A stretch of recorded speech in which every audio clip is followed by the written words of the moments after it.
Vamos a conversar ahora con el director de Contribuyentes por Respeto, el señor José Ignacio Beteta, que nos va a acompañar el día en un estudio realizado por esta asociación sobre los corredores viales. Bienvenido, gracias por estar con nosotros. Gracias a Raúl, gracias a Fernando, Patricia. Por lo pronto, me parece estupendo el título, Contribuyentes por Respeto. ¿Qué es exactamente? Exactamente, es un centro de investigación que promueve políticas públicas a favor de los contribuyentes, ¿no? Justamente la idea es tener la voz del ciudadano, la perspectiva del ciudadano frente a problemas que a veces son muy técnicos, económicos o legales, y que el ciudadano ve de afuera y piensa, bueno, ¿qué está pasando en estos casos? No solamente en el caso del transporte, sino también en otros temas de infraestructura, de impuestos, por ejemplo, temas laborales, ¿no? Esa es la finalidad de nuestra institución. ¿Y han fijado la atención ustedes ahora en este tema de los corredores viales? Lo hemos fijado la atención en este tema porque creemos que hay algunos sinsentidos, hay algunas cosas por explicar. Y es un tema muy importante y no debería pasar desapercibido tan rápido, ¿no? Lo primero es, como ustedes saben, habían unos consorcios operando en estos corredores. Y el Ministerio de Economía y Finanzas decidió intervenir.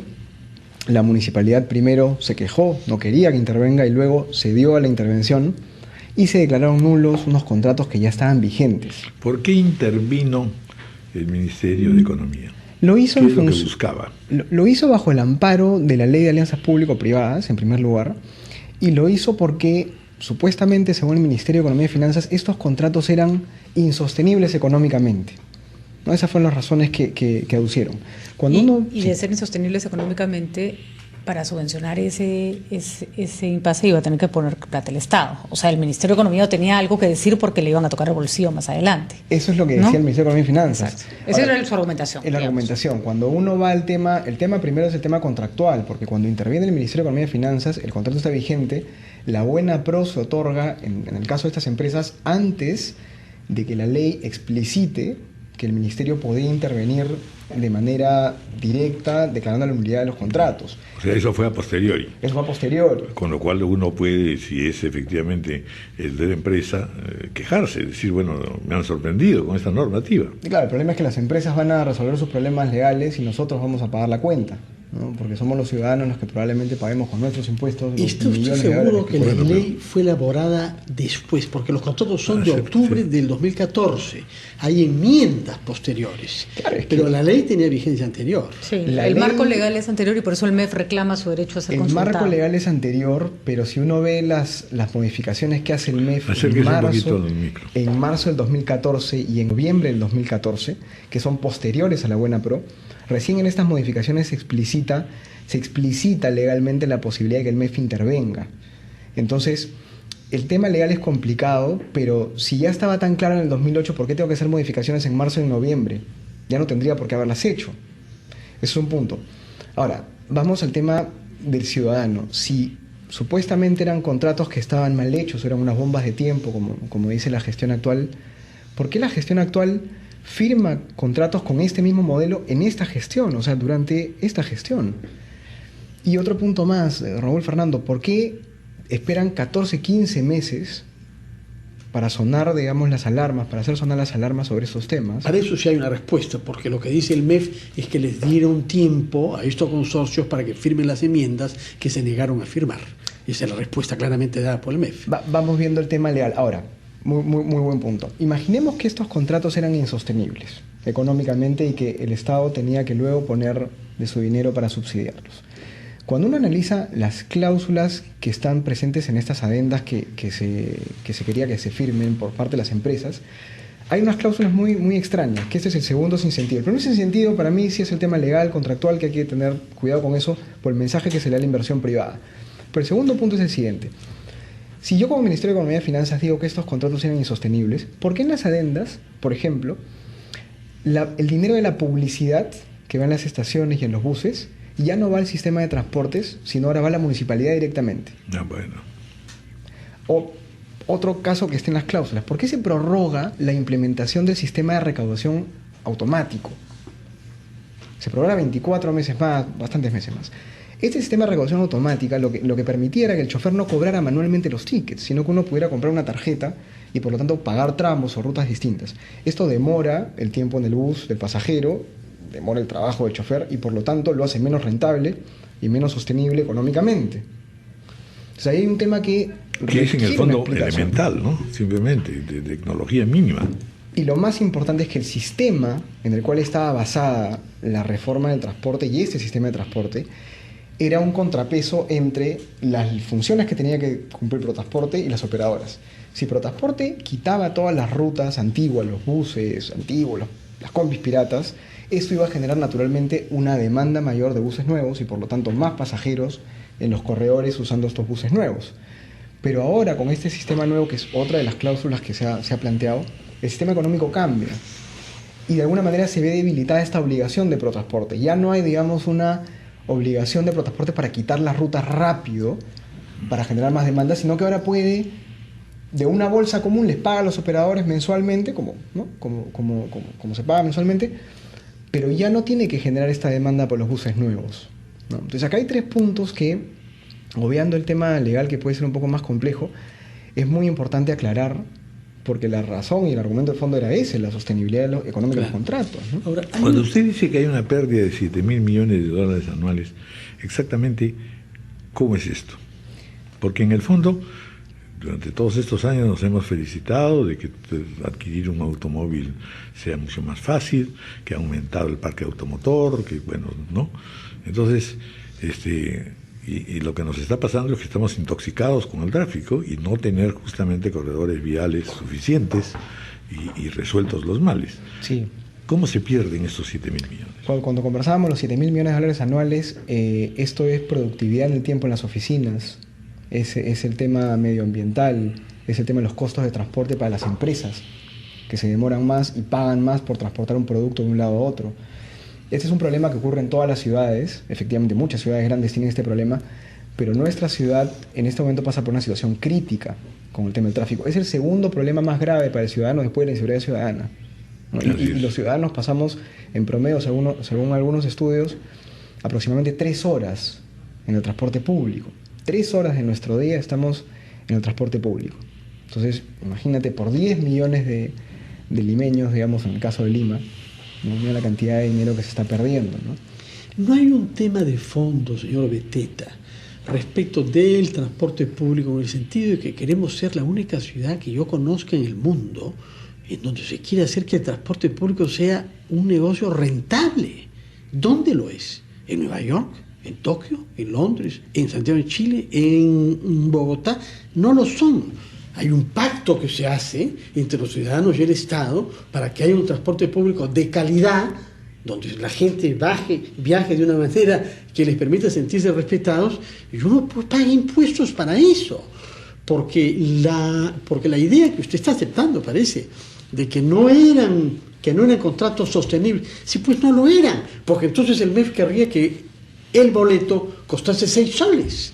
Eso no es sostenible, pues evidentemente. Algún funcionario ha dicho que se sube el precio, pues a 6 soles. Evidentemente hay que ir a un pacto en el cual el costo de los boletos sea parcialmente subvencionado, sin lo cual la verdad es muy difícil hallar soluciones, puesto que no las hay en otras capitales del mundo. Hay varios puntos en tu pregunta, comentario, que son muy importantes. El primero es, solo el 11% de los contribuyentes, Fernando, de los trabajadores de la PEA, de la población económicamente activa, solamente el 11% paga impuestos.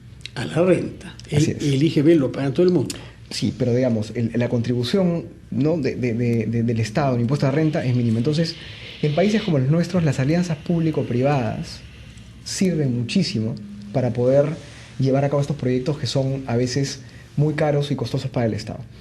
Lo segundo es importante. Yo creo que los contratos anteriores podrían haber sido modificados y podrían haber tenido problemas. Tenían problemas quizás, pero el sistema, si ya no era sostenible, ahora es menos sostenible. En 2 o 3 años, bajo este nuevo esquema que han firmado consorcios, que se han aceptado firmar estas adendas, el Ministerio de Economía y Finanzas probablemente sí tenga que empezar a poner más plata. Y en el esquema anterior, probablemente hubiera sido difícil manejar esta situación, pero si Protransporte hacía bien su trabajo y limpiaba las rutas, hay 2.000 millones de dólares en el transporte informal. Hay un montón de dinero en el transporte informal. El transporte informal mueve 2.000 millones de dólares. Si empezamos a pasar ese dinero al transporte público formal, tiene que ser no solamente rentable para las empresas que son solamente operadores de buses, sino que tiene que ser rentable para el Estado, tiene que ser rentable para la Municipalidad de Lima y tiene que ser relativamente barato para los ciudadanos.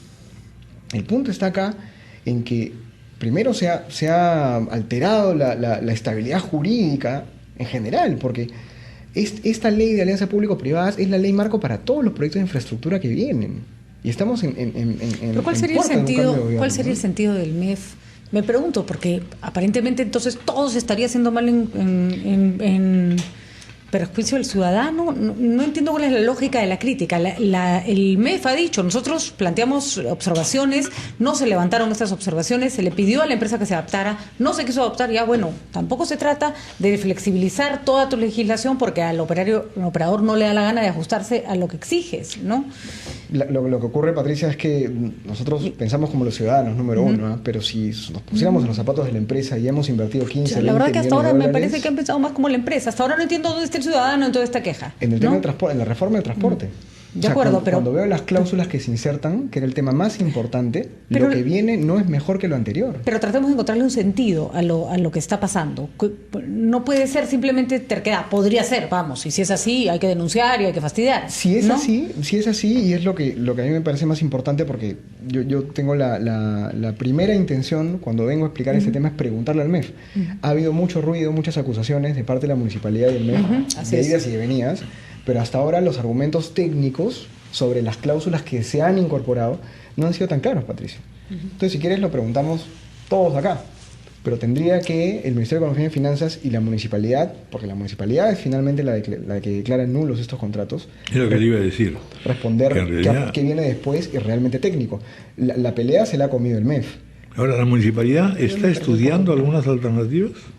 No, lo que nosotros entendemos ahora es que los argumentos en contra, digamos, de los contratos anteriores de la gestión, como te decía, ellos han firmado contratos con ese nuevo modelo, se tenían que revisar 39 contratos, se han revisado 24, entonces faltan contratos por revisar, habría que ver si los van a revisar. O sea, hay mucho por hacer, hay mucho por decir también de parte de la municipalidad sobre este tema técnico, digamos, ¿no? La reforma. Bueno, pero hasta el momento lo que está diciendo la municipalidad ¿es correcto o no es correcto? No. Aparte de sus limitaciones no para poder... Por ejemplo, la señora Rosana Rocha dice, no, es que estos contratos eran onerosos para el contribuyente, y lo que yo estoy pensando cuando veo las cláusulas es que va a ser más oneroso después, porque son mis impuestos los que van a pagar el dinero que el MEF va a tener que poner. Las tarifas iban a subirlas, bueno, las tarifas las pone Protransporte, no el operador de buses, entonces eso tampoco es correcto.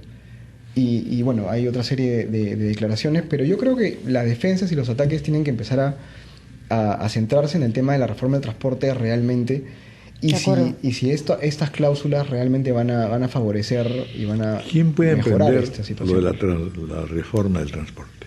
Disculpe, ¿quién puede emprender la reforma del transporte? La reforma del transporte es un proyecto que debería ser asumido por el gobierno central y municipios. El gobierno central, el Estado peruano, el gobierno central debería tomar este tema como un tema prioritario, y ojalá que Pedro Pablo Kuczynski y Keiko Fujimori hablen de esto, y quién sabe, ojalá que también den una opinión sobre este tema, ¿no? Porque no es un tema menor. Sin duda, ¿no? O sea, todos estamos fritos ahí, es una cosa tremenda. Tenemos el espectro de la vuelta de Orión, el Chosicano en algunos corredores, y de colectivos en la avenida Arequipa, que habían desaparecido, ¿no? Porque es imposible que tú recuperes rápidamente pues las unidades que habías perdido. Han quedado muchos trabajadores, dicho sea de paso, fuera también por esta situación.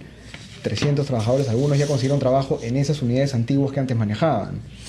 ¿Cuántos trabajadores han quedado más o menos? Entiendo yo que eran entre 300 y 400 trabajadores que estaban ya manejando estos ciento y tantos buses de las empresas o más, ¿no? Lo que sí parece claro es que no tenemos una solución rápida a la vista, ¿no? O sea, que caos y todo este laberinto lo vamos a tener todavía un tiempo más. Las acciones legales, además, que están emprendiendo esas empresas, definitivamente no van a ser caras. Bueno, pero por ejemplo, el Metropolitano y la empresa de transportes municipal, ¿no están funcionando? Sí.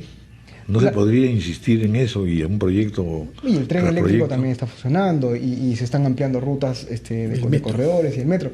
La reforma del transporte implica todo. Acá estamos hablando de un problema efectivamente puntual. Esperamos nosotros que el alcalde Castañeda siga haciendo obras en bien del transporte. No se trata acá de anular ni la gestión en general de el tema es el tratamiento con las empresas. El tema es los corredores viales, las cláusulas que han cambiado y por qué estas cláusulas ahora, si supuestamente los contratos anteriores no eran sostenibles, ¿no es cierto?, los corredores, ¿por qué con estas cláusulas sí son sostenibles? Cuando, repito, se le quita el dinero de la publicidad, se prorroga el sistema de recaudación automática y se le para poder invertir en obligación. infraestructura, pues bueno, está bien. Bueno, muchas gracias. Yo creo Gracias que es un tema interesante. que hace bien Con la usted en pedir que los explicarnos. candidatos también opinen al respecto. Sí, no, algo tienen que decir. Gracias. Gracias. 9:33, una pausa.